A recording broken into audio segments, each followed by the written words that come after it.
¿Qué les parece si abren sus Biblias en Filipenses capítulo 2? Si usted quiere, puede mirar la pantalla. Voy a leer una versión más sencilla, la versión Dios habla hoy. Filipenses 2, verso 1. Vamos a continuar con la serie que hace no mucho tiempo comenzamos, el propósito de la vida nueva en Cristo. En esta noche quiero compartir un tema que lo he titulado Una idea descabellada. ¿Cómo se llama el tema? ¿Alguna vez usted ha escuchado alguna idea y ha dicho, no, eso es de locos? No me atrevería a hacer algo así, o eso es descabellado. Filipenses 2, verso 1, el apóstol Pablo aquí se dirige a los cristianos en Filipos, les dice en el verso 1. Noten, para que tenga sentido, mire la pantalla y luego usted lo verifica en su Reina Valera. Dice, así que, dice Pablo, si Cristo les ha dado el poder de animar, si el amor los impulsa a consolar a otros, si todos participan del mismo espíritu, si tienen un corazón compasivo, dice Pablo, llénenme de alegría, viviendo todos, ¿cómo? En armonía, unidos por un mismo amor, por un mismo espíritu y por un mismo propósito. Verso 3. Dice, no hagan nada por rivalidad o por orgullo, sino con humildad, y que cada uno considere a los demás como mejores que él mismo. Ninguno busque únicamente su propio bien, sino también el bien de los otros. De todos los efectos negativos que el pecado produjo en la raza humana, hay uno en particular que la Biblia menciona se ve a través de toda la Biblia y lo menciona como que es uno de los peores, más fuertes pecados en el corazón del ser humano. Este pecado no solamente nos separa de Dios, sino que nos hace personalmente enemigos de Dios. Es el pecado de la idolatría. La idolatría es uno de los peores pecados que la Biblia registra, porque es el pecado que reemplaza a Dios por otras cosas. La idolatría destrona a Dios de su gloria e intenta quitarle lo que solamente a Dios le pertenece. Fue el mismo pecado que echó fuera a Satanás y a la tercera parte del ejército angelical del cielo, de la presencia de Dios. Ese mismo pecado de la idolatría, se entiende que el orgullo, pero hay pecados que están familiarizados de manera muy unidos, ¿verdad? Son como si fuera lo mismo orgullo e idolatría, aunque no es el mismo pecado, pero puede funcionar de una manera muy, muy similar. ¿Qué es la idolatría? Vamos a definir esta palabra. Idolatría sencillamente es poner algo o alguien en el lugar que solamente le pertenece a Dios. ¿Qué es idolatría? Poner algo o alguien en el lugar que solamente le pertenece a Dios. Ahora, ¿usted cree que podríamos hasta idolatrar un celular? Bueno, yo creo que ese es uno de los ídolos más fuertes de hoy, ¿sí o no? Entonces, todo, no importa, puede ser hasta un chocolate. Fíjense que lo tremendo de esto. Todo es algo o alguien que tome el lugar de Dios en nuestro corazón. ¿Qué es? Es idolatría. Entonces usted diría, ¿podría yo idolatrar a mis hijos? ¿Sí o no? Mi trabajo, mi dinero, aún el tiempo. Entonces podemos hacer de un ídolo de lo que sea.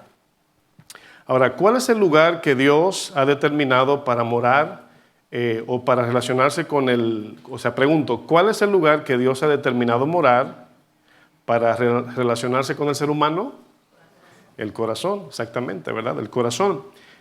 1 Corintios 3, 16, fíjense lo que dice este texto. 1 Corintios 3, verso 16.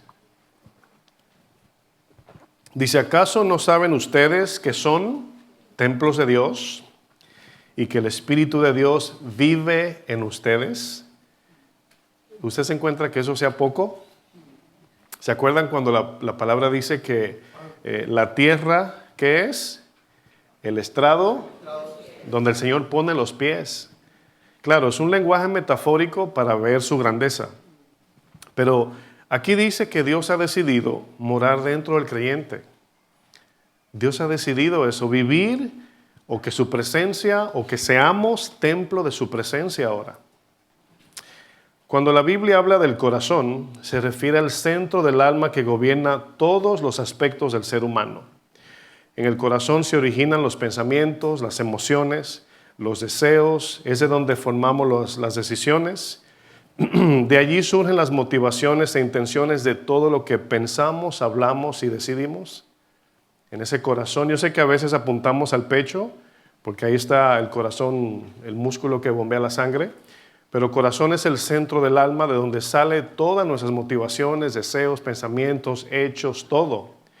Por eso la palabra dice que el Señor mira, ¿qué? El corazón, antes que nada. Entonces el pecado es tan engañoso que podríamos hacer algo de manera externa, superficial, pero en el corazón sentir completamente algo diferente a lo que estamos haciendo. Podemos saludar a alguien con una cara feliz, ¿verdad? Y con el corazón lleno de amargura. Está tremendo eso, ¿verdad? Precisamente por eso la palabra dice que Dios primero mira el corazón, porque lo primero que Él mira es qué está influenciando nuestro corazón al tomar una decisión. O sea, si tú ahora mismo alguien se levanta con un sobre de $50,000 y lo pone en el canasto, y Dios ve en tu corazón que lo hiciste por orgullo y que, yo soy rico, aunque el dinero cae en esa canasta, Dios no lo anota como una ofrenda para Él, porque a Dios no le interesa nuestro dinero. ¿Dios tiene necesidad? Ninguna. Fíjense lo que dice Deuteronomio 6, verso 4, hablando del corazón. Aquí Dios le habla a su pueblo y le dice, oye Israel. Hemos estudiado bastantes veces que ese oye es el Shama, es Dios hablándole al oído del corazón. ¿Verdad que sí? Oye Israel, Jehová nuestro Dios, Jehová uno es. Ese uno es no significa solamente que Dios es uno, sino que en nuestro corazón no debe haber otro Dios que no sea el Dios verdadero. No tendrás otros dioses que gobiernen nuestro corazón. Dice el verso 5, y amarás a tu Dios con un poquito de tu corazón. No dice con un poquito, ¿verdad? Dice con todo tu corazón. Dice y con toda tu alma. Aquí corazón se está refiriendo a la voluntad en decisiones, en lo que queremos, motivaciones, intenciones. En el caso del alma se está refiriendo a los sentimientos, porque no siempre hacemos lo que sentimos y a veces sentimos lo que no debemos hacer. Y luego dice, y con todas tus fuerzas. Yo pregunto, ¿cómo podemos amar a Dios con nuestras fuerzas? Una de ellas, ¿cuál es?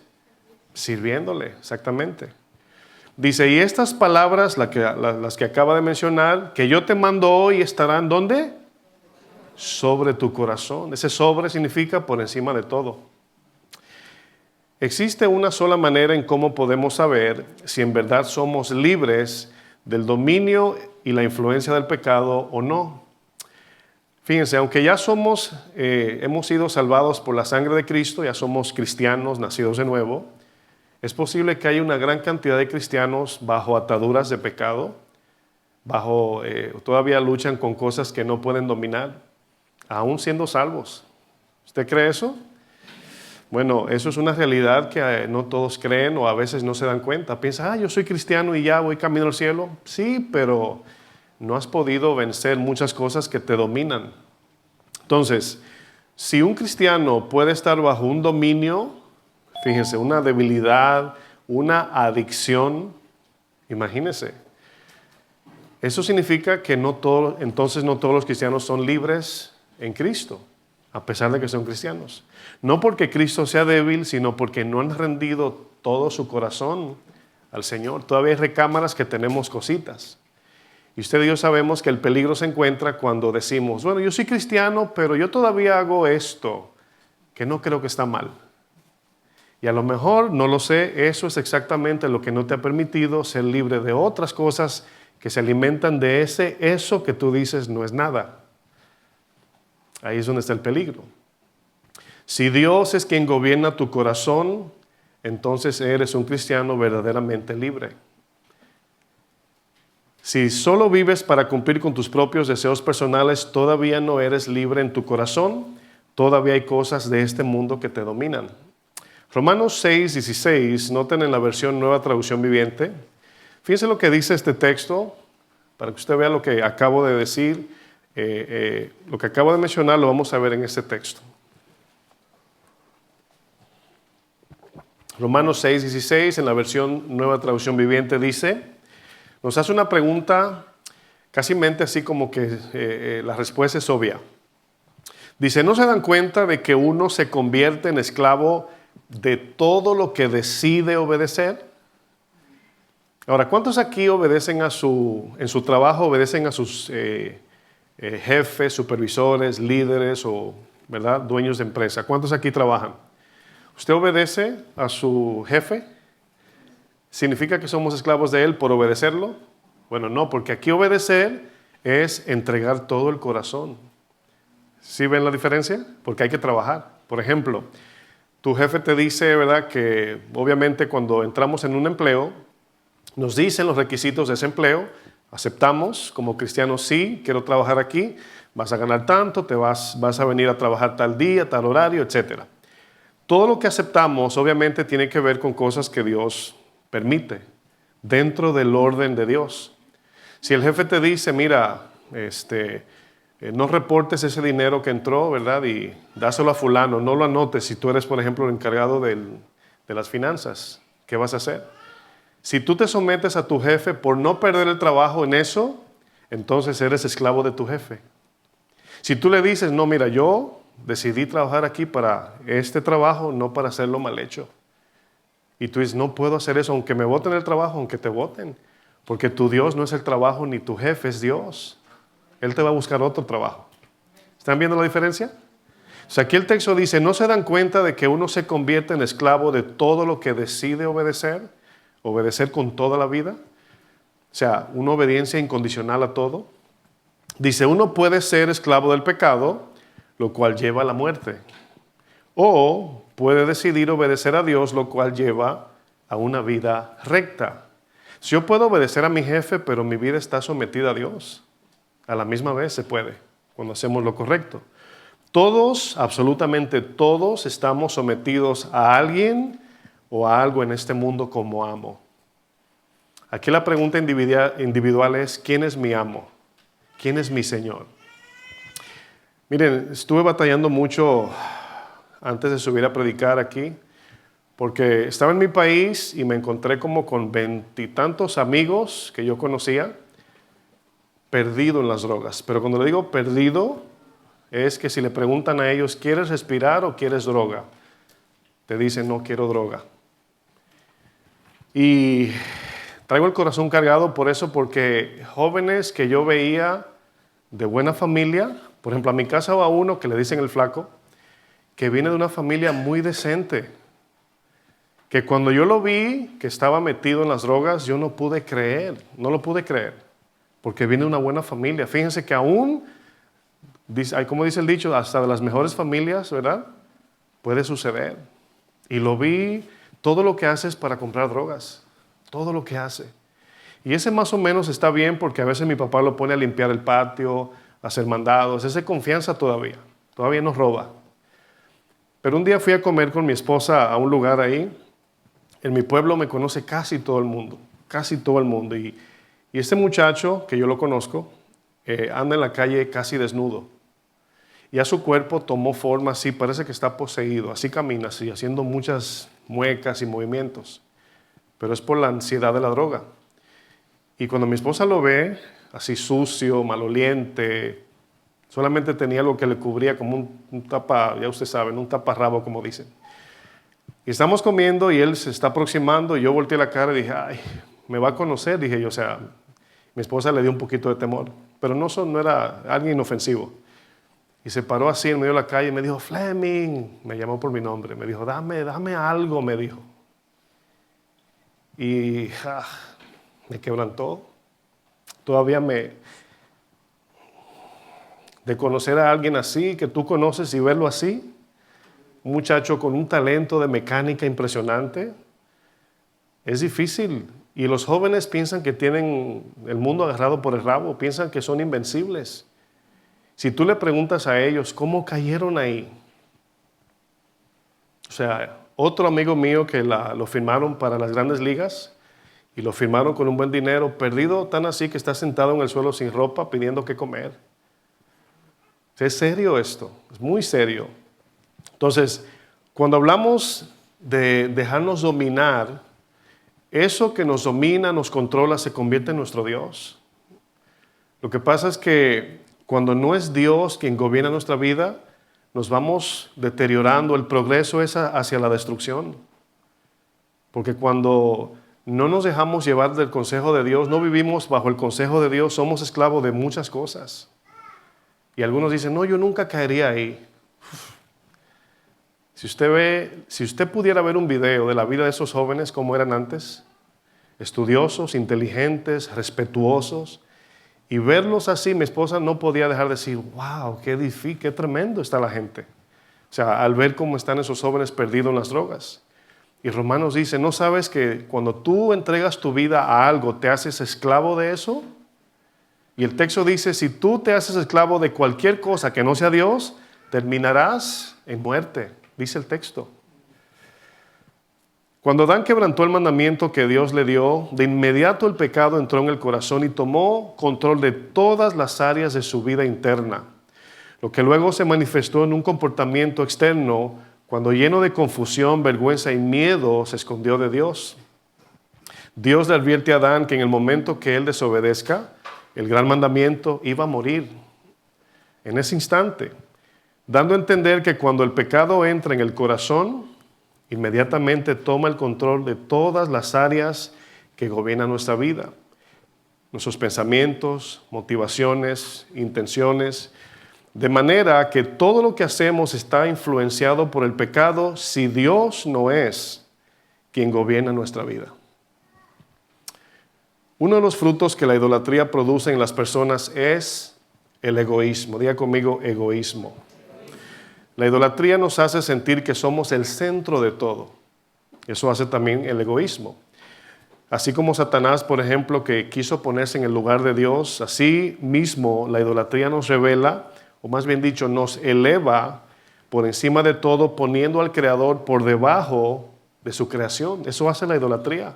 Dios creó todo, pero nosotros ponemos la creación por encima de Dios. ¿Se acuerdan de Romanos 1? Que dice que conociendo a Dios no le dieron gracias ni gloria y se envanecieron y adoraron más la creación que al Creador, el cual es bendito por los siglos. Amén. Por naturaleza, nuestra inclinación natural es siempre al pecado. Esa es la inclinación natural. Incluso nosotros pecamos sin pensar.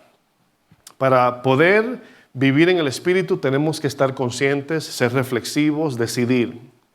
Pero el pecado sale solo. El pecado a veces tú dices, de repente alguien te ofende y tú le dices algo, hasta una mala palabra siendo cristiano, y dices, ay, se me salió. Significa que no lo pensaste. Si lo piensas, no lo haces, exactamente. Pero como el pecado es natural, sale solo. Reaccionamos al pecado.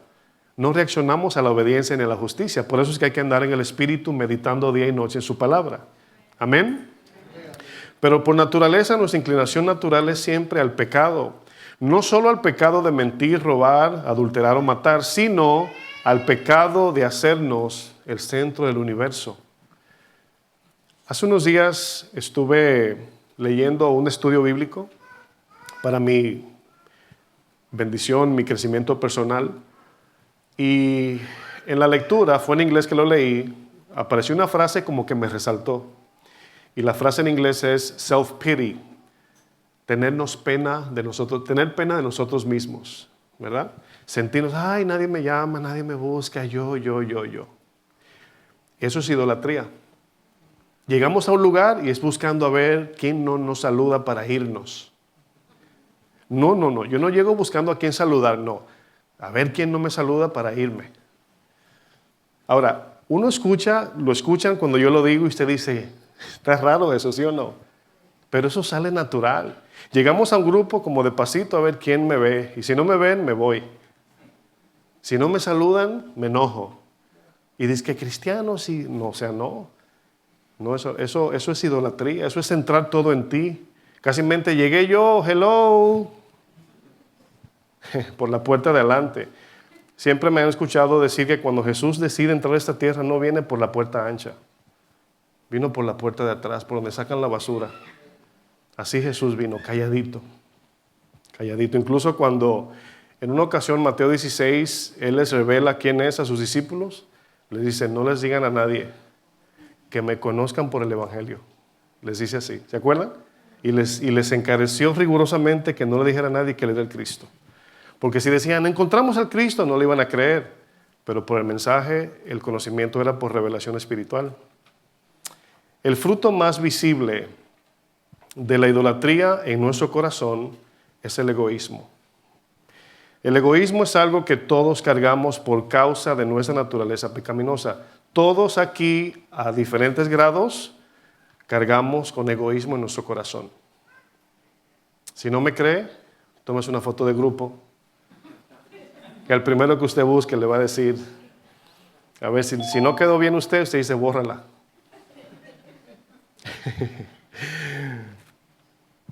A veces mi esposa y yo nos tiramos una foto, ¿verdad? Y de repente queda ella con el pelo que le tapa los ojos, pero para mí fue la mejor foto de mi cara. Y digo yo, guárdala. Dice ella, no, bórrala, ¿verdad? El egoísmo es algo, como dije, que todos cargamos. El egoísmo se puede manifestar de diferentes maneras. El egoísmo hace que en vez de vivir para Dios, nos impulsa a vivir para nosotros mismos. Acabo de poner el reloj, así que me quedan, ¿cuánto? 40 minutos. Muy bien. Repito, para retomar, el egoísmo hace que en vez de vivir para Dios, nos impulsa a vivir para nosotros mismos. Eso hace el egoísmo, pero lo hace de manera natural. Nadie en su sano juicio dice, mañana en el nombre de Jesús voy a ser egoísta. O nadie dice, ¿sabe qué? Me voy a enfocar en mí, voy a hacer un esfuerzo para enfocarme en mí. Nadie hace eso. Eso sucede de manera natural, hasta de niños. Miren, en el viaje que tuve a mi país, tengo 2 sobrinas que viven en Francia. La más pequeña, que tiene 7 años, no la conocía personalmente, solo por video. Y mi esposa decidió llevarle unos regalitos a cada una. Y cuando le entregan el regalo a la mayor, 12 años tiene la mayor, y bueno, abre su regalo, ay, gracias. La pequeña, cuando abre el regalo, no lo miraba su regalo, era así, mirando el de su hermana. Y lo miraba, y miraba el de su hermana. Y no se enfocaba en su regalo. Y por alguna razón le llevamos 3 y 3, pero uno de la mayor, el paquete traía 2, un regalo como en 2. Y la pequeña, y dice, ¿por qué ella 4 y yo 3? Fíjense, eso es natural. Eso es una cosa impresionante. Desde niño reaccionamos así porque es el pecado que está en nosotros. No lo razonamos. El egoísmo puede influir en muchas áreas de nuestra vida. Por ejemplo, puede afectar las relaciones porque ve a los demás, escuche bien, como un instrumento para cumplir con sus propios deseos personales. Soy tu amigo, soy tu amiga porque puedo sacar esto. Y como dije, no lo planificamos, sencillamente, ay, es que me cae bien fulano o fulana. Y hay que preguntar, ¿por qué te cae bien? ¿Por qué no nos gusta convivir con gente que como que no conecta con nosotros? Porque no le podemos sacar provecho. Cuando Cristo murió no dijo, voy a morir por los que me caen bien. ¿Verdad que no dijo eso? Afecta también el egoísmo nuestras decisiones, porque busca su propio beneficio a costa de los demás. Afecta nuestro servicio porque no se sacrifica si no ve la posibilidad de sacar provecho. Afecta nuestro carácter produciendo orgullo y falta de humildad. También afecta nuestra vida espiritual cuando ponemos nuestros propios deseos por encima de la voluntad de Dios. El egoísmo convierte los recursos que Dios nos da en ídolos. A veces la palabra dice que Dios nos da inicialmente para que demos, pero no, ay, Dios me bendijo a mí y lo mío es mío y nadie me lo quita, así como mi sobrinita. Cuando el yo se convierte en el centro de todo, comenzamos a idolatrar el dinero, el reconocimiento, el placer y la comodidad.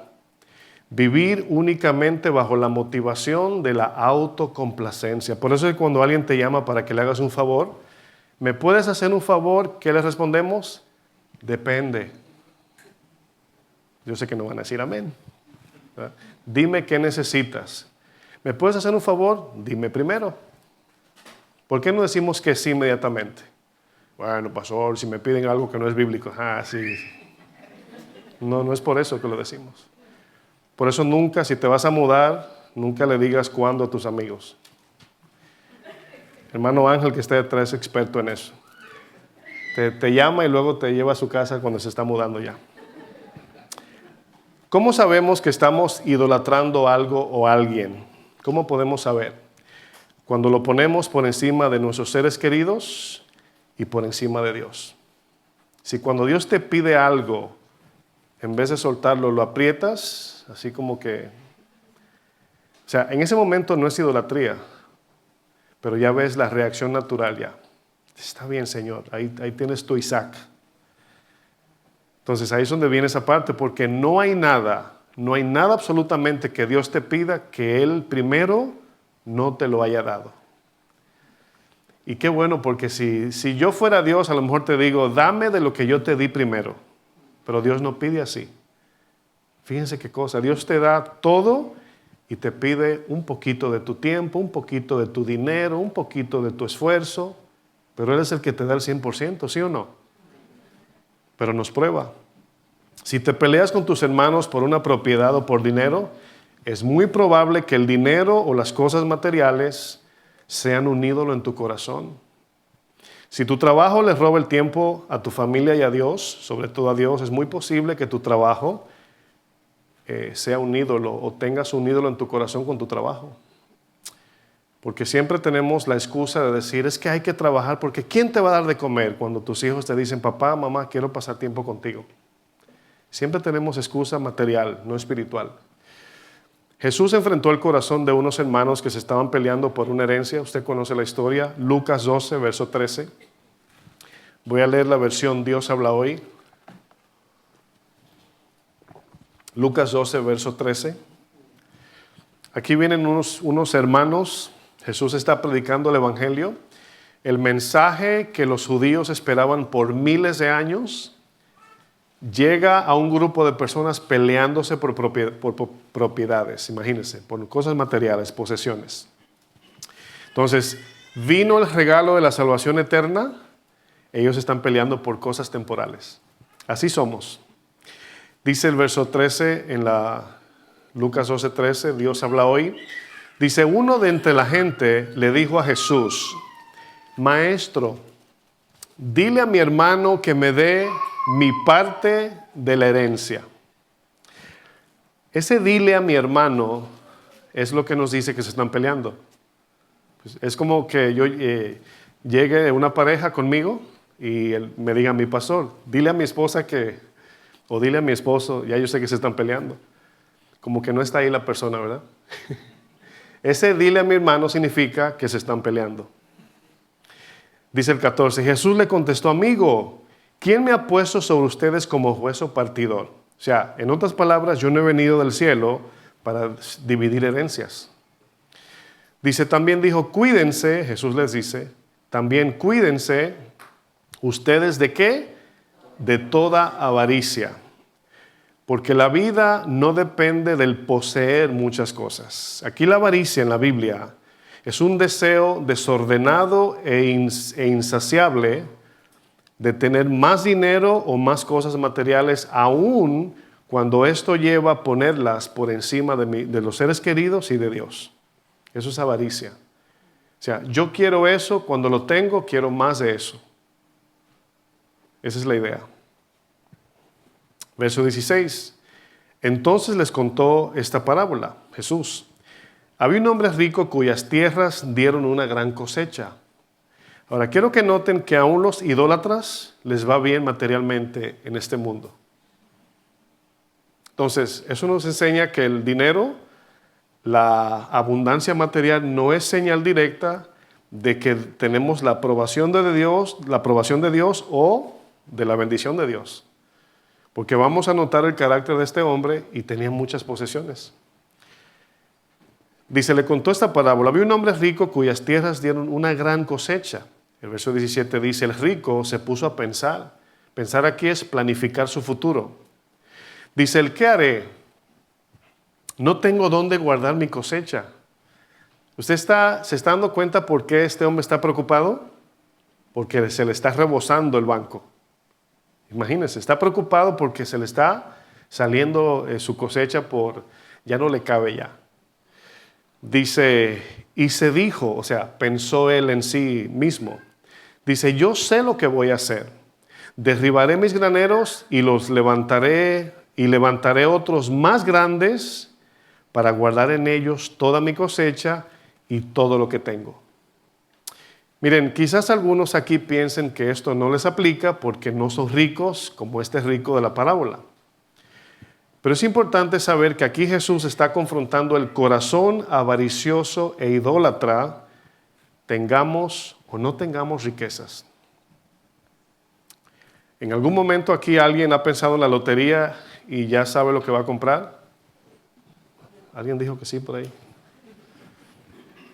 Bueno, miren, es que es natural. Usted maneja por aquí en la autopista y ve los letreros que dicen, la loto ya tiene acumulado 1 billón, ¿verdad? Y usted hasta se pasó de la salida por ir calculando en qué va a gastar el dinero que se va a sacar. No sé si le ha pasado, ojalá que no. Dice el 19, luego me diré, aquí el hombre está pensando, me diré, yo. Todo centrado en mí. Dice amigo, fíjense, hasta amigo se llamó, o sea, parece que se llevan bien, ¿verdad? Él consigo mismo se lleva bien. Amigo, tienes muchas cosas guardadas para muchos años. Noten lo que está planificando con sus posesiones. Descansa, come, bebe y goza de la vida. No te preocupes por nadie, enfócate en ti, porque tú eres lo más importante en este mundo. Cada quien que se la busque como pueda. Así piensa el que idolatra su trabajo y su dinero. Ahora que estuve en mi país, le voy a seguir contando historias de allá. Yo preguntándole a mi papá por los que viven allá, que lo que pasa es que en mi pueblo o en mi país hay muchas bancas de apuestas, loterías. Usted cuenta así, cierra los ojos así, cuenta una, ¿verdad? 1, 2, 3, 4, y abre los ojos y hay otra. Están en todos lados. Y cuando mi papá me hablaba de los dueños, me dice, el dueño tiene como 100, pero está enfermo de muerte casi. Papi, le digo yo a mi papá, ¿y fulano de tal? Sí, no, dueño de medio pueblo, pero se lo dejó al hijo porque ya está enfermo, ya tiene cáncer de no sé qué. Es impresionante cómo vemos eso repetidamente y no aprendemos de eso. Y se parece a este hombre, pensando en lo que él va a hacer con lo que tiene acumulado, pensando solamente en él. Yo les pregunto a ustedes de manera consciente, como cristianos, ¿para eso murió Cristo en una cruz? ¿Para acumular riquezas y que nuestra vida esté centrada en solo disfrutar las cosas de este mundo pasajero? ¿Para eso vino el Señor? Ese no es el propósito de nuestra vida nueva en Cristo, ¿verdad que no? No. Precisamente por eso es que para el mundo ser cristiano es una idea descabellada. Es por eso, por lo que estamos leyendo.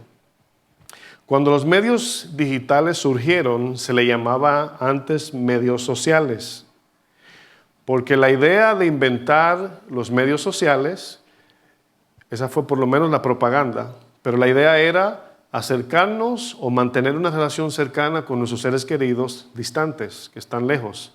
¿Se acuerdan de eso? Si usted analiza para qué son los medios sociales de hoy, mírame a mí, mira qué bien estoy, mira lo que comí, mírame a mí, todo yo. Sacando bembita, ¿verdad? Para hacer su selfie. Todo es centrado en el yo. ¿Sí o no? Algunos que a lo mejor tienen muchas fotos no van a decir amén, perdón. Pero mi plataforma, mi perfil lleno de selfies, y si soy cristiano a lo mejor de vez en cuando pongo un Dios te bendiga o un texto que a veces ni lo entendemos bien cuando lo posteamos. Miren, Cuando Jesús dijo que somos luz del mundo, no quiso decir lúcete en el mundo. Quiso decir que Cristo alumbre al mundo a través de tu vida cristiana. Eso significa. ¿Cómo se logra esto? Negándonos y clavando en la cruz todo lo que me conlleve a vivir bajo el egoísmo de la autocomplacencia. Miren, no quiero exagerar y satanizar o decir que es pecado que alguno ponga una foto, porque no lo es. O sea, no es malo tener fotos en su perfil, no estoy hablando de eso.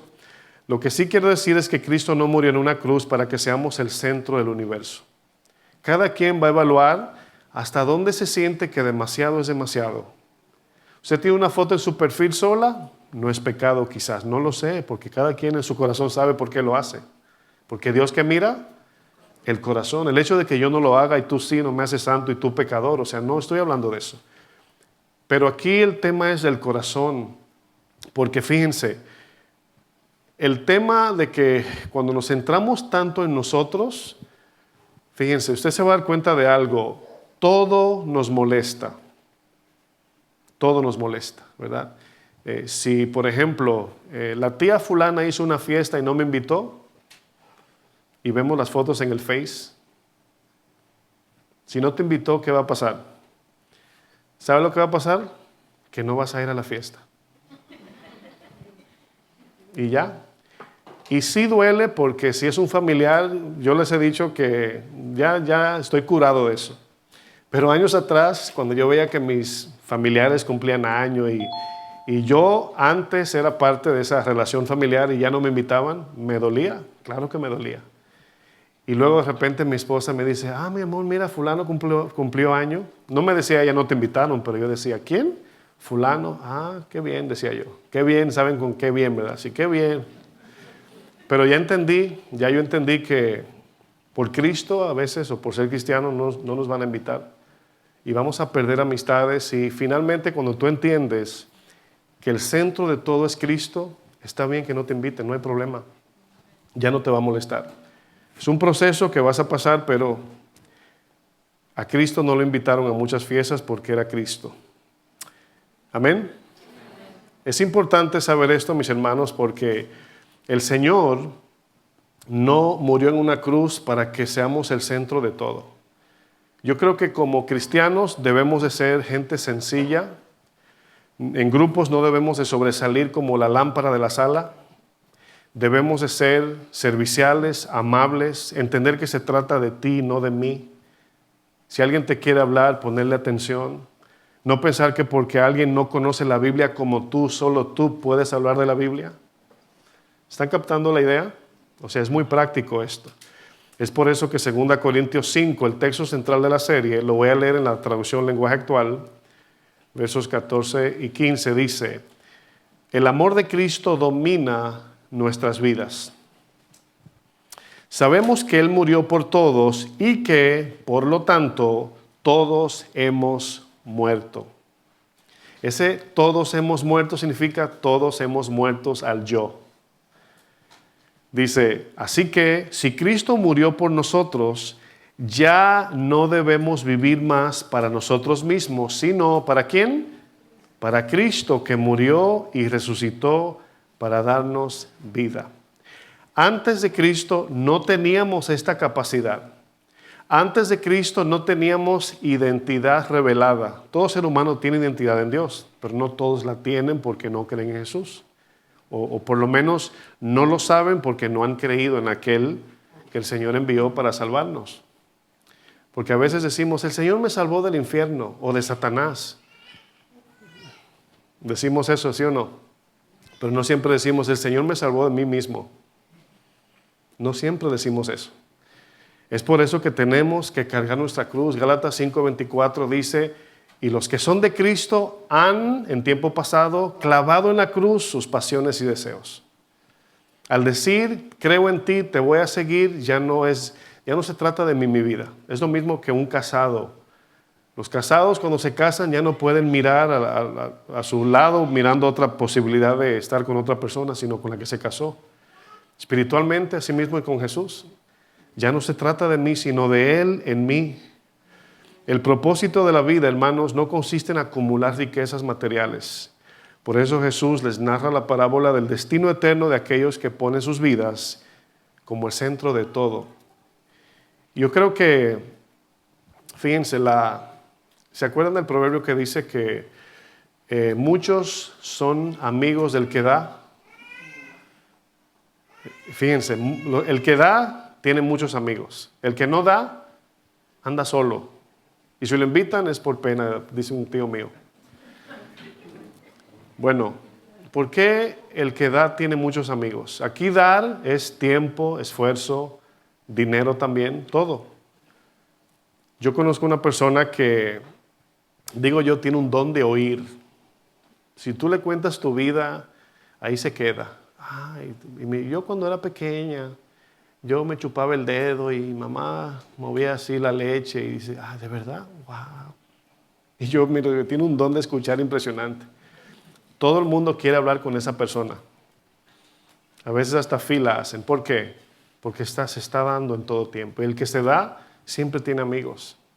Siempre. Aquí Jesús nos está enseñando que no, como cristianos, que no centremos nuestra vida en mí, en el yo, en lo mío, en qué puedo sacar. Voy, pero si me dan, esa actitud a Dios no le agrada. Cuando Jesús miró hacia abajo para morir por nosotros, tenía todas la de perder. Todas. Lo iban a rechazar, no iban a creer en Él, lo iban a torturar, lo iban a matar en una cruz y aún así decidió venir. Aún así decide venir. Pero fíjense lo que le dice el Señor a este rico necio. Lucas 12, verso 20. Dice, pero Dios le dijo, acuérdense que Él dijo, me voy a descansar, voy a un resort, voy a gastar mi dinero en mí porque largos días tengo. Dice, el Señor le dice, necio, dice, esta misma noche perderás la vida, hoy te vas a morir. Y lo que tienes guardado, le pregunta el Señor a este necio, ¿para quién será? Así como mi papá me hablaba de esos ricos que tienen riquezas como usted no se imagina y no las pueden disfrutar. Dice, así le pasa al hombre que amontona riquezas para sí mismo, pero es pobre delante de Dios. La vida cristiana, mis hermanos, se caracteriza por lo que Jesús les dijo a sus discípulos en Marcos 10:45. En Marcos 10:45 el Señor dijo algo que nunca debemos olvidar. ¿Qué dice Marcos 10:45? Porque el Hijo del Hombre, es decir, Jesús, no vino para ser servido. ¿Usted conoce cristianos que llegan a una reunión, a un lugar, y se postran en su silla y no se levantan aunque vean la necesidad enfrente? ¿Y son cristianos? Eso es una mala actitud, mis hermanos. Porque luego nos toca decir, te invito a mi iglesia, Dios te bendiga, y luego te vas y dices, ay, Dios te bendiga, pero cuando estamos recogiendo la basura o la silla, ni se paró. Dejamos un mal testimonio. Por lo menos la actitud disponible debe estar ahí. Si visitamos a alguien que se ve esa actitud, ¿qué necesitas? Yo voy, yo lo hago. Esa es la idea. El Hijo del Hombre no vino para ser servido, sino para servir y para dar su vida en rescate por muchos. Ese es el ejemplo que tenemos del Señor. Ese es el ejemplo. Hay cristianos que cuando se habla de mandado, les salen los dolores de los huesos. ¿Quién va a ir a comprar? Ay, no dormí bien anoche. Como quien dice, no me manden a mí. Qué feo se ve eso. Cristo, mis amados hermanos, es nuestro modelo a seguir. Si Él, siendo Señor de todos, dejó a un lado su trono de gloria para hacerse, o más bien dicho, para hacerse como uno de nosotros y dejarnos ejemplo de cómo debemos vivir como cristianos, ¿por qué muchos de nosotros solo vivimos para buscar lo que solamente a nosotros nos trae beneficio? Esa actitud no es cristiana. Puede ser de alguien que va a la iglesia, pero no de un cristiano. En Filipenses 2, verso 1 al 8, el apóstol Pablo le describe a los creyentes allí en Filipos para animarlos a vivir en unidad, sin egoísmo, sin orgullo, pensando también en los demás. Usted nunca va a escuchar en la iglesia que dos se pelearon porque se estaban compartiendo la comida. ¿Por qué se están peleando? Es que yo le quiero dar la mitad y ella me quiere dar la mitad a mí. Yo nunca he visto un pleito así en mi vida. O se pelearon porque yo le dije, siéntate. No, mejor siéntate tú. O sea, yo nunca he visto una división en una iglesia por eso. Nadie se va de la iglesia porque lo saludan, ¿verdad que no? Hermana, hermano, lo estamos llamando que hace rato no lo vemos. No, lo que pasa es que me saludan mucho en la iglesia y me fui. Nadie se enoja por eso, ¿verdad que no? Claro que no, es obvio. Aquí Pablo está animando a los cristianos en Filipos a que vivan como Cristo vivió. Filipenses 2, verso 1, el texto que leímos al inicio, dice Pablo, así que si Cristo les ha dado el poder de animar, noten, aquí animar significa levantar el ánimo, dar una buena palabra, consolar al necesitado, porque acuérdense, es más fácil como cristiano llegar a la iglesia y juntarme con los míos. Ay, yo y la hermanita nos llevamos bien. Yo y el hermanito siempre lo veo, siempre me siento bien ahí. No miramos a nuestro alrededor a ver si vemos una cabeza, a alguien cabizbajo y a lo mejor acercarnos y decir, ¿te sientes bien? ¿Puedo orar por ti? ¿Todo bien? No todos hacen eso. Algunos sí, otros no. Pero esa es la vida cristiana. Eso es lo que hace que el cuerpo se fortalezca. Eso es lo que solidifica el cuerpo, de Cristo. ¿Por qué? Porque todo el mundo anda buscando aceptación, amor, que le sirvan, que lo amen. Todos queremos pertenecer porque somos miembros de un cuerpo. Y cuando eso hace falta en la iglesia porque hay diferencia, es que en esa iglesia nada más una vez dijeron, esa iglesia nada más habla con los casados. Si tú eres soltero no te hacen caso. Alguien dijo eso aquí una vez, ya no están aquí, pero dijeron eso. El momento que lo escuché, no lo descarté, pero lo pensé. Dije, bueno, a lo mejor a veces hay actitudes que mandan un mensaje equivocado y vamos a poner atención, le dije al pastor Antonio y a los demás. Pero aquí la idea no es menospreciar a nadie. Si usted se ha sentido así, le pedimos perdón, pero esa no es la idea. Y si usted sirve en esta iglesia, se va a dar cuenta que los mensajes siempre van en dirección a parecernos cada vez más a Cristo. De que nadie que entre por esa puerta, tamaño, color, estatus social, económico, lo que sea, debe ser tratado menos que los demás. ¿Verdad que no? Porque eso no es de Cristo. Ahora, hay quienes se sienten así sin que le hagan nada. Ahí una persona una vez me dijo, pastor, le quiero pedir perdón. Y yo dije, ya te perdoné. Me dijo, ¿tú no sabes lo que te hice? Y dije, no, pues ya te perdoné. Yo decidí perdonar a todo el que me ofende. Le digo, ¿qué pasó? Me dice, no, lo que pasa es que un día me enojé, pero no se preocupe, no fue su culpa. Fui yo que me enojé. Yo, está bien, ya te perdoné. Pero hay gente que se enoja por nada. Tú le preguntas, ¿pero qué pasó? No, que no me gustó, ¿qué? No sé, me sentí así. ¿Te imaginas que el Señor te diga, ¿por qué te amargaste? Es que me sentí así. Así como, no sé, como así. Hay gente así. Dice el versículo más adelante, dice, si el amor los impulsa a consolar a otros, si todos participan del mismo espíritu, si tienen un corazón compasivo, le dice Pablo, dice, alégrenme con esta noticia, díganme que se están llevando bien, díganme que se están pareciendo a Cristo. Para mí, yo leí ese texto hace años, la primera vez, y yo decía, wow, qué tremendo llegar a ese nivel, mirando yo a Pablo, de que la alegría de Pablo no esté tanto en las cosas, o dónde se encuentra, o qué sé yo, sino en el bienestar de la iglesia de Cristo. Y yo he comenzado a través de los años a sentir eso. Cuando escucho una buena noticia que me dicen, pastor, fíjense que los hermanos, las hermanas tal y tal, fuimos a comer y la pasamos bien, hablamos de la palabra, oramos unos por otros. Usted no se imagina lo que me hace sentir bien eso. Y me hace sentir muy bien eso a mí como pastor, porque el amor de Dios está en el Espíritu Santo y Él está en nosotros, ¿sí o no? Entonces, eso es lo que queremos ver en una iglesia. Pablo dice, llénenme de alegría, viviendo todos en armonía, unidos por un mismo amor, por un mismo espíritu y por un mismo propósito. Los padres que ven a sus hermanitos o sus hijos llevarse bien entre hermanos, padres, ¿se siente bien? Claro que sí. Si se pelean, obviamente no se siente bien eso. Y lo mismo pasa a nivel pastoral. Versículo 3 dice, no hagan nada por rivalidad, es decir, no hagamos nada que conlleve a la división o separación o o que el cuerpo se aleje el uno del otro como miembro. No hagamos nada con esa actitud. Dice, o por orgullo, sino con humildad, y que cada uno considere a los demás como mejores que él mismo. Ninguno busque únicamente su propio bien, sino también el bien de los otros. Miren, si tratamos de entender el verso 4 bajo una lógica humana, nos puede parecer como algo ilógico, sin sentido, como una locura o como algo descabellado. Pastor, ¿cómo que yo tengo que ver a los demás como más importante que yo? Eso no es un mensaje de este mundo. Pero fíjese que eso fue lo que Jesús hizo. Nos puso a nosotros en su lugar de privilegio. La Biblia dice que Él se hizo maldición para que tú y yo recibamos la bendición. Él se hizo pobre para que nosotros fuésemos enriquecidos. Eso hizo Jesús. Y para que nos podamos llamar seguidores de Él, tenemos que vivir como Él. Amén.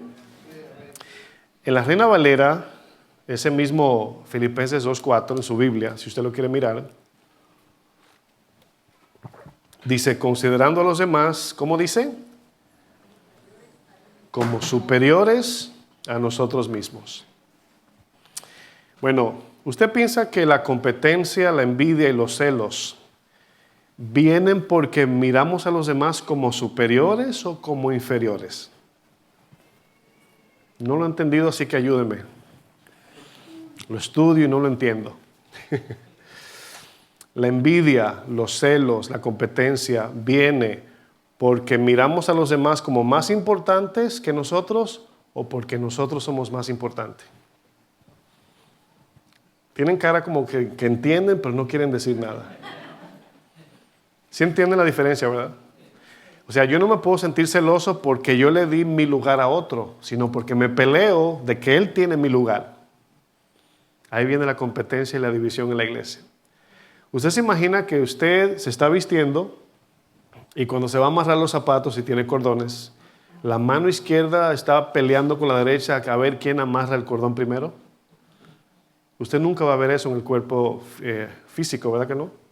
Sin embargo, en la iglesia pasa eso. En vez de trabajar de manera armónica, en armonía, corremos a ver quién lo hace primero y mejor. Y Dios aborrece eso. Eso es trabajar en vano. A veces uno piensa, dice, bueno, si ponen una iglesia cristiana aquí, al lado, y crece 10 veces más, mi reacción natural, digo, por ejemplo, sería, humanamente hablando, celos. Yo tengo aquí tantos años y este vino ahora y ya. ¿No deberíamos estar contentos? Pregunto. Claro, pero no es nuestra naturaleza. No es lo que sucede. Y Cristo aborrece eso. Si somos sinceros y pensamos en esta idea cristiana, considerar a los demás como superiores a nosotros mismos no significa pensar que los demás son más importantes o tienen más valor. No es eso lo que el texto dice. Lo que el texto dice es que debemos de tener una actitud humilde donde ponemos el bienestar y la honra de los demás antes que nuestro propio orgullo o interés egoísta. Lo mejor para mí y yo primero no es cristiano esa actitud. No es así.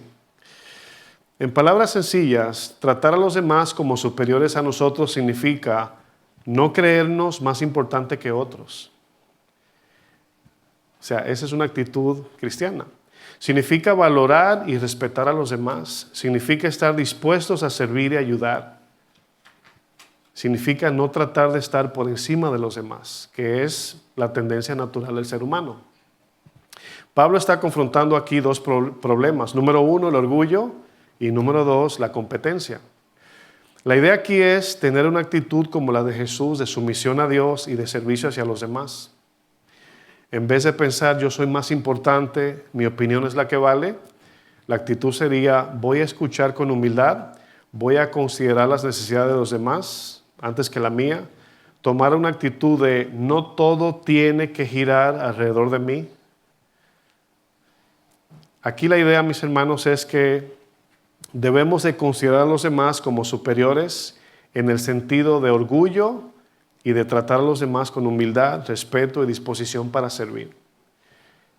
Usted y yo sabemos, pensemos en un mesero, pero no cualquier mesero, en un buen mesero. Un buen mesero no es solamente el que te trae la comida, ¿verdad que no? Un buen mesero no es una persona que nada más te trae agua, comida a tiempo. Tiene que ver con el trato, tiene que ver con su respuesta a tu pedido, tiene que ver con su actitud, tiene que ver con que Él te está tratando de hacer, de que te sientas lo más cómodo y que puedas disfrutar el tiempo donde estás en ese restaurante. Pero en la actitud se nota. Hay unos que son buenos, pero ¿qué podemos servirle? Mirando para allá y tú sientes esa arrogancia en algunos. Pero otros dicen, ¿qué le podemos servir? ¿Le traemos agua? Veo que se le botó eso, ¿le puedo cambiar el vaso? O sea, se nota. Porque el mesero sabe que la prioridad es el cliente. Lo mismo pasa no solamente como servidores aquí dentro, sino con la gente allá afuera. Que ellos vean que tu amor se está reflejando en que ellos, de alguna manera, tú los haces sentir como si fueran más importantes. Pero eso es difícil. Porque si alguien no te da gracias por lo que haces, gracias dieron, o sea, ¿cómo vamos a servir al Señor así? Si cualquier cosita estamos reclamando. Eso no es de un cristiano. Jesús no dijo, si me tratan bien, los trato bien, y si me tratan mal, envío mis ángeles para que los elimine de un solo. No dijo eso. Tenemos que salir de casa orando, llenos del Espíritu y su palabra, entendiendo que aquel a quien servimos a lo mejor nos maltrate, a lo mejor nos insulte, a lo mejor no nos dé gracias por el esfuerzo que hicimos, entendiendo que no lo hacemos por ellos, fundamentalmente hablando, sino por Dios. Colosenses 3 dice, hacerlo todo para su gloria, no agradando al ojo, sabiendo que de Cristo recibimos el galardón. ¿Verdad que sí? Hay algo muy curioso cuando hablamos de amor, gozo y paz de Dios, que son las características que encabezan el fruto de Cristo en nuestra vida. El amor, el gozo y la paz sacian el corazón humano porque llenan las necesidades más profundas del alma. Pero quiero que usted por un momento piense, de los nueve características del fruto del Espíritu, amor, gozo, paz, paciencia, benignidad, bondad, mansedumbre, fe, templanza, los tres primeros, amor, gozo y paz, son los que controlan, sacian y estabilizan el corazón del creyente para hacer lo demás. Por ejemplo, el amor sacia el corazón porque el ser humano fue creado para amar y para ser amado. Pero ese ser amado es Dios que lo da, no a quien le servimos, porque no siempre nos van a amar. A veces tenemos que perdonar y servir al enemigo, al ofensor. Cuando una persona experimenta amor verdadero, su corazón deja de buscar constantemente aceptación, valor o aprobación en otras cosas. Esa característica del fruto que es el amor sirve inmensamente en el matrimonio. Porque los pleitos del matrimonio, el 99.999.999999999 tiene que ver con que la otra persona no está haciendo lo que yo le digo. No les tengo que preguntar porque estoy casado. Yo sé. Siempre que hay un pleito, frena y piensa, ¿por qué estamos peleando? Porque no me entiende y yo le digo y no lo hace y se lo he dicho, siempre es una demanda. El amor no es así. El amor, dice, lo da, es paciente, no busca lo suyo, etc. No es egoísta, no se goza de la injusticia. Qué bueno que te pasó porque te lo dije. Ese no es el amor de Dios, casados, ¿verdad que no? Pero se siente bien, pastor, cuando uno le dice y no hace y le sale mal. Yo le digo, viste, te lo dije. Ese no es el amor de Dios. Ese no es. Entonces, ¿por qué muchas veces confundimos el amor del mundo con el de Dios? Porque no siempre estamos dispuestos a negarnos conforme a lo que dice su palabra. Luego está el gozo. El gozo sacia el corazón porque da satisfacción interior y no depende de las circunstancias externas del mundo. Aunque haya problemas, el corazón puede sentirse lleno porque encuentra su llenura en algo mucho más profundo que cosas materiales. La alegría y gozo son dos cosas diferentes. Si tú estás lleno de alegría y te caes al suelo, se te va la alegría en medio segundo. Pero si tienes gozo y te viene una prueba, una enfermedad, puedes estar lleno de gozo aún en medio del sufrimiento. Porque el gozo es interno, no externo. El gozo es espiritual, no es material. El gozo es de Dios, no es en el cuerpo, es en el espíritu. Es en el alma que lo percibimos. Por eso es que muchas veces a mí he tenido experiencias donde estoy pasando por un dolor de cuerpo muy profundo, cansancio, y de repente siento que el espíritu me llena de gozo. Y comienzo así a veces a cantar alabanzas y digo, mi esposa me dice, ¿te quitó el dolor? Digo yo, no es que se quitó, sino estoy adorando al Señor aquí.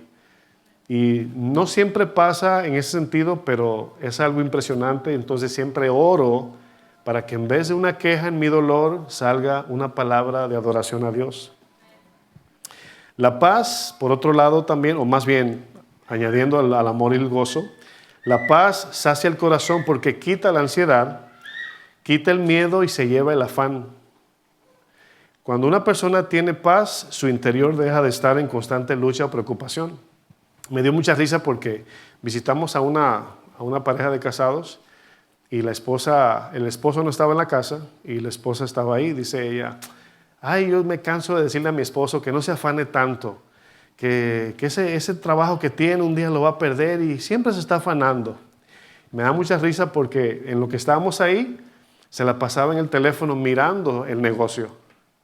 Y ella decía, ay, mira esa gente que está ahí, no va a comprar. Y mira quién entró, ¿y quién es ese? Y no nos ponía atención. Y yo dije, otro tipo de afán. El esposo se afana allá en el trabajo y ella en la casa mirando la cámara por el teléfono. Y yo dije, pero eso es lo que hace la paz, que uno descansa. Cuando salimos de aquí, dejamos la iglesia en manos del pastor Antonio y los demás.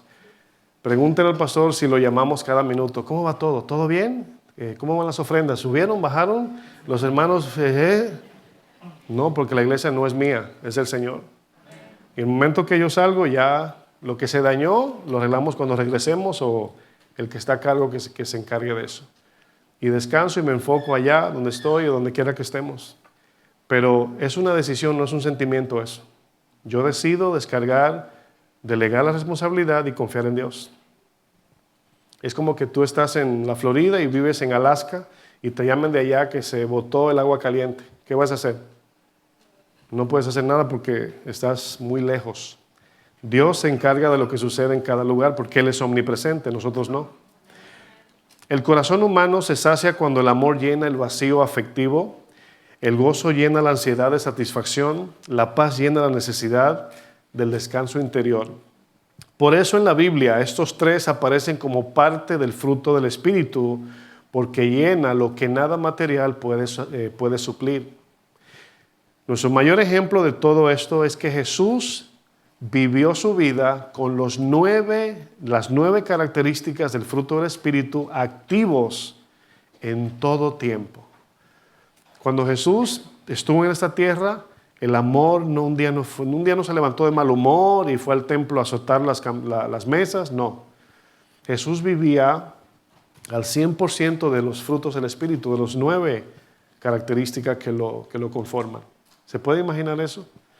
Cuando Jesús miraba a Judas Iscariote con amor, así mismo miraba a Pedro y a los demás con el mismo amor. La motivación de su servicio siempre era lleno de amor, de gozo y de paz. Eso es lo que estamos imitando. Filipenses 2, para terminar, verso 5.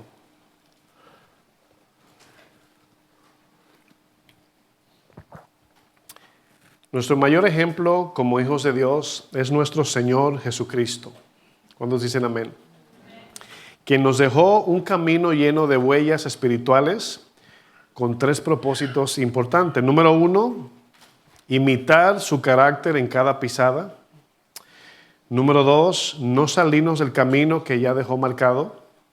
Número 3, para que nosotros le mostremos el mismo camino a otros. Filipenses 2, verso 5, dice, tengan unos con otros la manera de pensar propia de quien está unido a Cristo Jesús. Y aquí nos va a describir el carácter de Jesús que debemos imitar. Dice, el cual, aunque existía con el mismo ser de Dios, no se aferró a su igualdad con Él. sino que renunció a lo que era suyo y tomó naturaleza, la palabra ahí es, de esclavo, haciéndose como todos los hombres y presentándose como un hombre cualquiera. Aquí un hombre cualquiera es humano, débil en condición física y humana. Dice, se humilló a sí mismo, haciéndose obediente hasta la muerte en la cruz. Eso hizo el Señor por nosotros. Ese es el ejemplo que nos dejó. Ahora, quizás traiga alguna enseñanza donde voy a hablar de aquellas cosas que muchos cristianos dicen que carecen, como la paz, el amor, la identidad. Pero hay algo, por eso el tema, una idea descabellada, porque el mundo piensa que si la gente nos sirve a nosotros, tendremos mayor gozo y felicidad. Eso dice el mundo.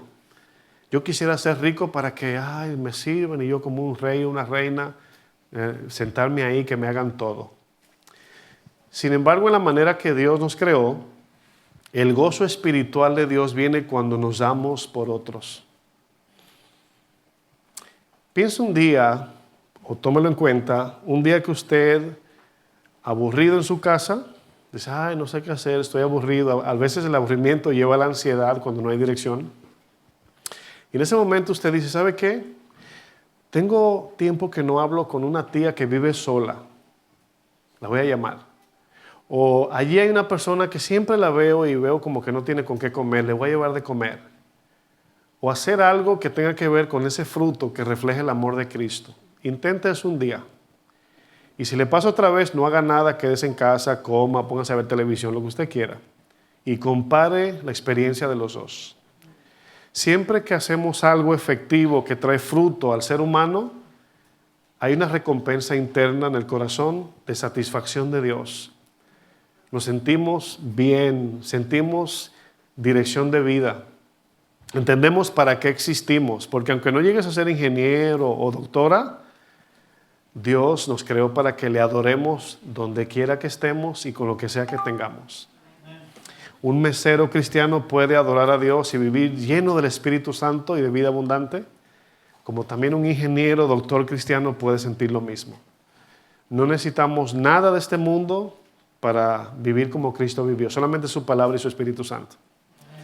Pero créanme cuando le digo, cuando yo pienso en mi pasado y en mi presente, lo hago para reflexionar y me doy cuenta que supuestamente antes yo tenía todo, obviamente de manera externa, y mi corazón estaba completamente sin dirección y vacío. Y ahora no tengo nada en sentido material y es lo contrario. Me siento más en paz, satisfecho, bendecido con mi esposa. Y todo eso obviamente lo enseña su palabra. Fuimos creados para adorarle. ¿Sí sabe eso? Y no existe adoración sin obediencia. Y esa obediencia no es aceptada si no es conforme a Cristo. Para concluir, hermanos, ahora que estuve en mi país, esos viajes nos ayudan mucho porque aunque fuimos, entre comillas, a vacacionar, donde quiera que vamos hay necesidad. Imagínense que, suponiendo llegamos a un lugar, nos damos cuenta que alguien tiene una necesidad espiritual. Somos cristianos, que Él le diga, perdón, andamos de vacaciones. ¿Verdad que no tiene sentido eso? ¿No es congruente? Cuando uno mira alrededor, usted se encuentra con que este mundo tiene mucha necesidad. Y Dios no nos dejó aquí para resolver los problemas de todo el mundo, pero por lo menos podemos ser como Cristo frente al ladrón que nos encontramos medio muerto en el camino. Las necesidades que se presentan delante de nosotros, ¿quién las tiene que enfrentar? Nosotros, ¿sí o no? Y usted no se imagina la cantidad de gente deprimida, enferma. Uno pensaría que nuestros países que son del tercer mundo tienen solamente necesidad material, pero créanme que es mucho más que eso. Y ahora que veo a una cantidad de jóvenes allá, o sea, me trae con una carga tan grande al ver que en unos años atrás veía a jóvenes camino a la universidad, casi a lo mejor para casarse, y luego regreso y luego se me ponen en la cara y me dicen, tú no sabes quién yo soy. Cuando me dicen así, cambio el lente, digo yo, oh, wow, no lo puedo creer. Y mi esposa que estuvo conmigo, una noche fuimos a comprar una comida, un pollo, y es un lugar, en el parque es donde todo el mundo pasa por ahí. Y se pararon como 15 personas a pedir dinero, jóvenes todito, la mayoría, todos, o todos mejor dicho. Pidiendo dinero, pidiendo para comer, pero mayormente para droga. Está tremendo el mundo, hermano. O sea, a lo mejor ustedes piensan que tienen necesidad aquí. Bueno, no es que no la tengamos, pero en una ocasión veníamos manejando y en la esquina arriba de mi casa había un muchacho así sin ropa. Estoy hablando como de 25 años, con un galón en la nariz así. No se movía, oliendo cemento. O sea, drogándose con cemento. No se movía. Mi esposa dice, mira, ni se mueve. O sea, destruyendo su propia vida. Y yo me imagino que ustedes se encuentran con situaciones de mucha necesidad donde están en el trabajo. Mi consejo es que no bajen la cabeza tanto que ignoren lo que tienen a su alrededor. Porque Dios quiere salvar a un mundo perdido es. Y ya conocemos a Jesús, ¿sí o no? Entonces, nuestra vida nueva en Cristo tiene un propósito y es alcanzar a los que no conocen al Señor. Y por eso es tan importante llenarnos de la palabra, que esa palabra entre en nosotros para que podamos enseñar lo que entra en nosotros a aquellos que no conocen al Señor. Amén. Póngase de pie, por favor.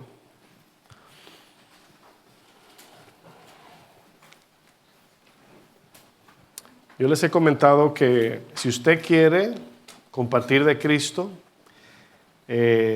usted, en algún momento tengo pensado traer unas enseñanzas de evangelismo personal. Pero miren, todo se puede usar para evangelizar. En un lugar donde fuimos a pasar unos días, habían unos haitianos allí vendiendo coco y juveniles. Y mi esposa me dice, yo quiero comprar un coco. Me da mucha risa porque eso es muy de mi país. Y los haitianos cuando venden allá, si tú los presionas, te bajan de 100 a $1 lo que están vendiendo. Le preguntamos, ¿cuánto vale el coco? Dice, el 7. Y mi esposa pensó que eran 70 pesos. Dice, no, $7, un coco. Y me le acerqué y le dije, ¿ya te diste cuenta que no soy turista, no soy rubio, ojos azules? Me dice, sí, yo sé. Digo yo, ok, $7 no vale un coco aquí. Ok, 5. Digo, me voy, 4. Y cada vez que daba un paso decía, 3, 2. Y le bajaba. Y mi suegra andaba con nosotros también. Y luego le digo, mira, cuando le pagué cerca de lo que me pidió. Pero lo hice fue para evangelizarlo. Y mientras cortaba el coco le pregunté, ¿en qué tú crees? Y dice, yo soy católico. Y le digo, eso significa que no vas a ningún lado. No sé si se da cuenta que hay gente que dice que son católicos para no decir que no creen en nada. Me dice, soy católico. Digo, eso significa que no vas a ninguna iglesia. Me dice, sí. Entonces aproveché y le prediqué el evangelio. En ese momento que yo le pagué más de lo que él esperaba, su corazón tenía que escucharme sí o sí. Y así mismo con el que vendía juveniles, así con el mesero. Y donde quiera, dejamos caer la semilla. Ahora, ¿ustedes piensan que yo hago eso porque soy pastor? Ustedes también igual lo pueden hacer. ¿No? Bueno. Entonces, el tiempo cada día se agota y se va más rápido. Un día planificamos algo y al rato ya ese tiempo pasó. Mi consejo como pastor es, crezca y madure como cristiano, llénense de la palabra y órenle a Dios que le dé un corazón sensible por un mundo caído. Y comparta de Cristo hasta donde usted le alcance a los demás. No tiene que invitarlo a la iglesia, inicialmente no. Si ellos no le dicen, ¿dónde tú te congregas? Lo invitas. Pero evangelice, no la iglesia, evangelice a Cristo. Hable del Señor, porque usted no sabe lo que puede pasar de un momento a otro. Estos jóvenes que yo les hablo, que están perdidos en las calles, o sea, es una pena muy grande. Y a veces cuando uno les regala algo, es para, alguien me dijo, no les dé nada que es para drogas, y yo sé, pero por lo menos ven el gesto de amor y les hablo de Cristo ahí mismo. Porque si no van a robar. Algunos cuando regresé ahora estaban presos porque se metieron en una casa y se llevaron todo. Uno de mis amigos que era con los que yo crecí, o sea, están perdidísimos allá. Y yo les quiero encarecer a que oren, no solamente por lo que le acabo de decir, pero órenle al Señor que los haga sensible. Hay mucha necesidad, aunque la gente usted la vea bien vestida y muy tranquila. Hay mucha necesidad. Y pídele al Señor, Señor, abre puertas. Muéstrame a quién le hablo de ti, a quién le comparto. Y acuérdese, el mensaje no siempre es solamente Cristo te ama, arrepiéntete. A veces es un favor, un servicio, una ofrenda, un plato de comida, y por ahí comienza la cosa. El propósito de nuestra vida nueva en Cristo es negarnos por otros. Esa es la idea. Negarnos por los demás. Y no es posible que cuando yo les comparto esto, yo sea el único que tenga este tipo de experiencias porque sea el pastor. No, no es así. Esa gente no sabe ni que soy pastor. Usted sí, porque soy el pastor de esta iglesia, pero ellos no. Todo el mundo tiene necesidad de Cristo, pero no todo el mundo lo sabe. Amén. Vamos a orar juntos. Ay, Señor. Yo quiero orar por esos jóvenes, Señor, que están perdidos en las drogas. En todo tú tienes propósitos, Señor. Y tú nos permites a veces hasta vacacionar, aún con el propósito soberano de hablarles a algunos de ti, Señor. Como dice Pablo, con los griegos, judíos, para ver si alcanzo alguno. Gracias, Señor, por darnos tu evangelio y la salvación por medio de tu Hijo, Señor. Queremos pedirte que seamos una iglesia sensible a la necesidad de los demás. Que no nos encajemos en este edificio y pensemos solamente en nosotros. Queremos, Señor, ser sensible y extender tu evangelio a aquellos que no te conocen. Llénanos de tu espíritu, de tu palabra. Si aquí hay alguien que tiene miedo de hablar de ti, Señor, dales la valentía espiritual necesaria. El espíritu que tú has hecho morar en nosotros, Pablo dice que no es de cobardía, es de poder, de amor y sobre todo dominio propio. Y eso hace que podamos, con ese dominio que tú nos has dado, hablarle a aquellos que no te conocen con sabiduría, con prudencia, con paciencia, con amor, con amabilidad, para ver si alguno cree. Que no seamos insensibles a la encomienda que nos has dejado, Señor. No es posible que tengamos la salvación y que no la compartamos. Tu palabra dice que lo que hemos recibido de gracia, demos de gracia. Y yo te pido que esta iglesia sea sensible y que entienda que no hay que ser evangelista para hablar de ti a este mundo. Solamente lo único que se necesita es ser cristiano. El cristiano que ha recibido el Espíritu Santo, la salvación y su palabra es lo único que necesitamos para hablarle a aquellos que están perdidos. Ayúdanos, Señor, en el nombre de Jesús. Amén. Gloria a Dios.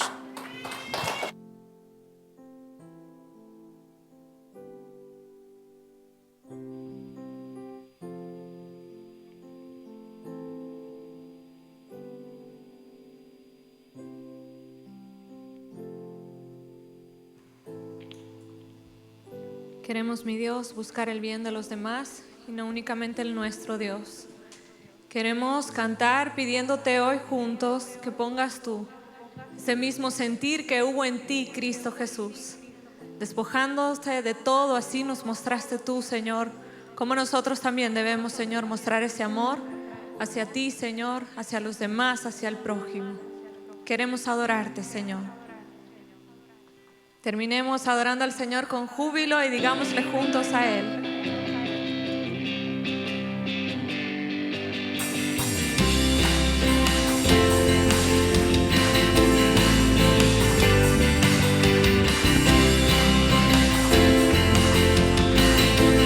Digamos, no busquen su propio bien, no busquen su propio bien, sino el de los demás.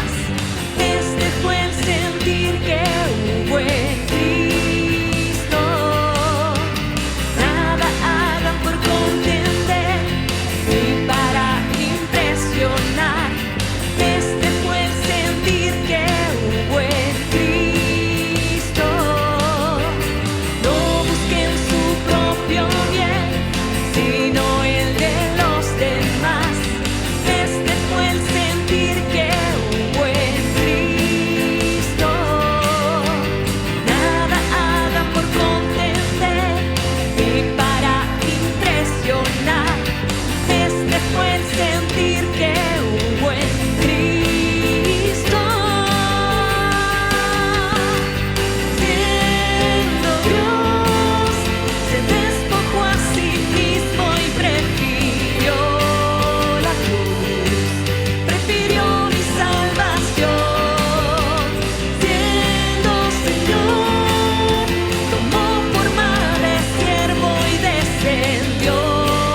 fraternal amor.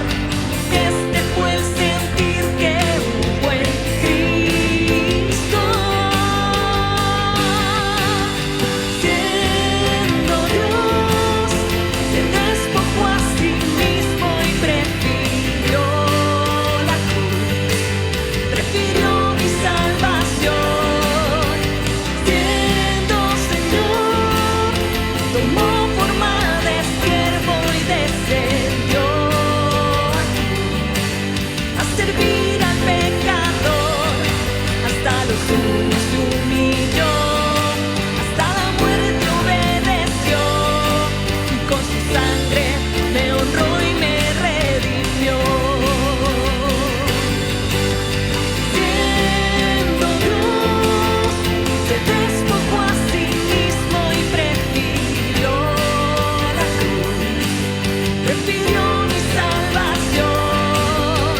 Siendo Señor, tomó forma de siervo y descendió a servir al pecador. Hasta los suyos se humilló, hasta la muerte obedeció, y con su sangre me honró y me redimió.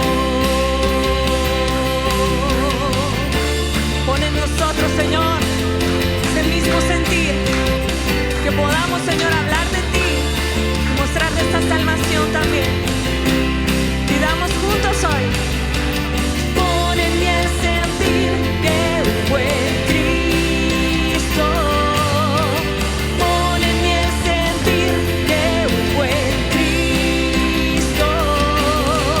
Pon en mí el sentir que hubo en Cristo. Pon en mí el sentir. Amén. Aleluya. Gracias, Señor, por tu palabra. Te pedimos, mi Dios, que seas tú ayudándonos, Señor, para vivirla, Dios, para agradarte en verdad, Señor. Queremos servir de corazón y seguir tus pisadas, Cristo Jesús. ¿Cuántos decimos amén? Amén. Él será ayudándonos, hermanos. Que todos tengamos buenas noches.